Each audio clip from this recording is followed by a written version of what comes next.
Mark chapter 8. In those days the multitude being very great, and having nothing to eat, Jesus called his disciples unto him, and saith unto them, I have compassion on the multitude, because they have now been with me 3 days, and have nothing to eat. And if I send them away fasting to their own houses, they will faint by the way, for divers of them came from far. And his disciples answered him, From whence can a man satisfy these men with bread here in the wilderness? And he asked them, How many loaves have ye? And they said, 7.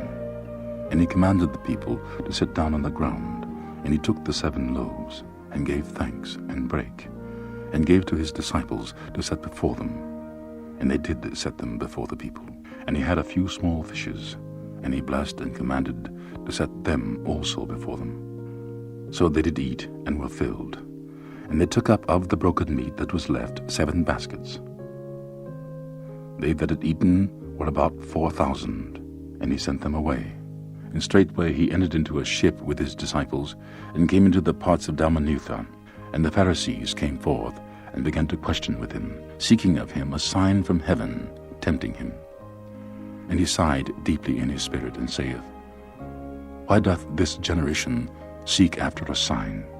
Verily I say unto you, there shall no sign be given unto this generation.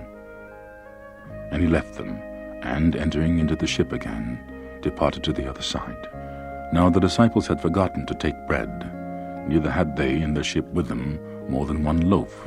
And he charged them, saying, Take heed, beware of the leaven of the Pharisees, and of the leaven of Herod. And they reasoned among themselves, saying, It is because we have no bread. And when Jesus knew it, he saith unto them, Why reason ye, because ye have no bread? Perceive ye not, neither understand? Have ye your heart yet hardened?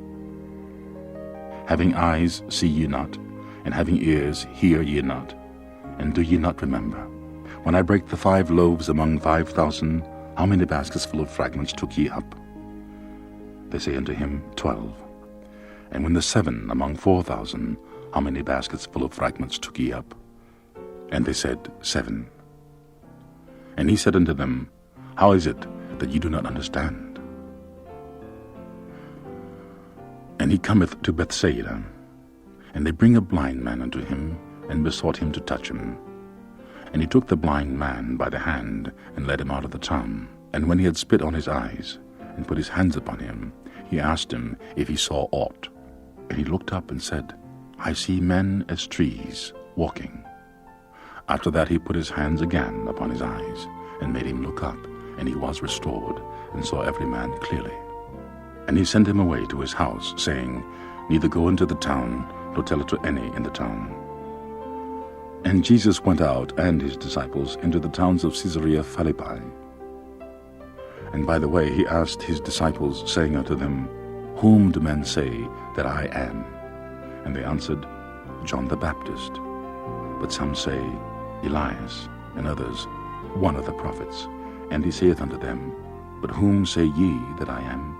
And Peter answereth, and saith unto him, Thou art the Christ. And he charged them that they should tell no man of him.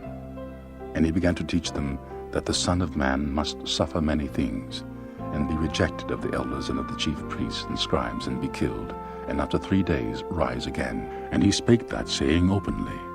And Peter took him, and began to rebuke him. But when he had turned about, and looked upon his disciples, he rebuked Peter, saying, Get thee behind me, Satan, for thou savourest not the things that be of God, but the things that be of man.